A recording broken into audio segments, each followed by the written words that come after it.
Myasthenia gravis is a rare autoimmune neuromuscular disease that can significantly and negatively impact a person's life.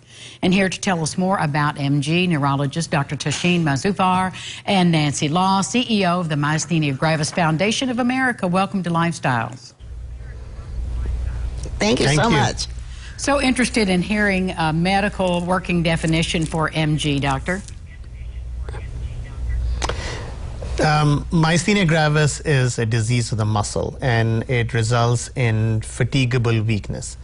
By fatigue, I mean muscle gets tired and becomes weak. So you start off with a relatively normal muscle, and then muscles get progressively weaker as you go through your task.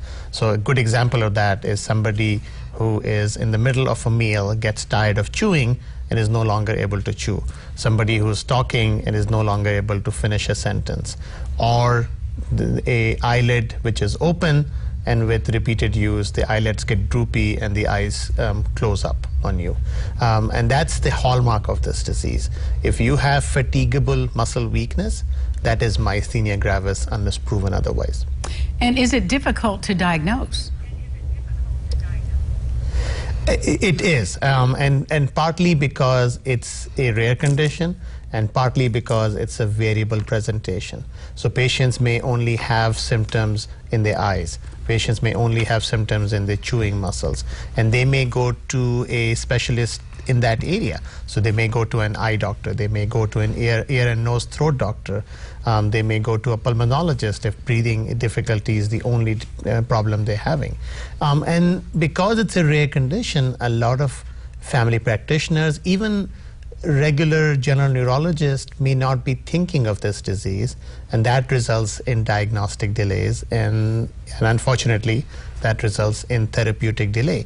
This is a very manageable, very treatable disease. Even in the most severe cases, we can bring the patient back very close to what their normal status used to be. Well, that is very good news. Nancy, share a bit of your journey with us. How did the symptoms manifest themselves in your life?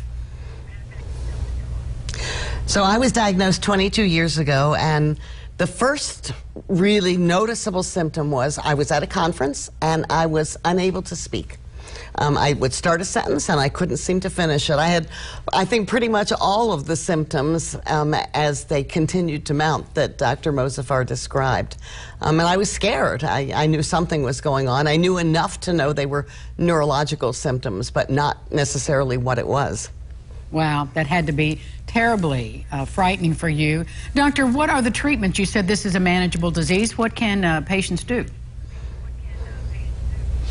Sure, it's an immune disease, and it's very important that we suppress the immune system to have a fighting chance of suppressing the disease for good. So you can put patients in remission for a long time. Unfortunately, we don't have a cure for it, and they may be at risk of having the symptoms back at some point. But again, as I said, you can make the patients a whole lot better. The mainstay of treatment still is steroid medications or corticosteroids, but there are a number of second-line drugs that are available.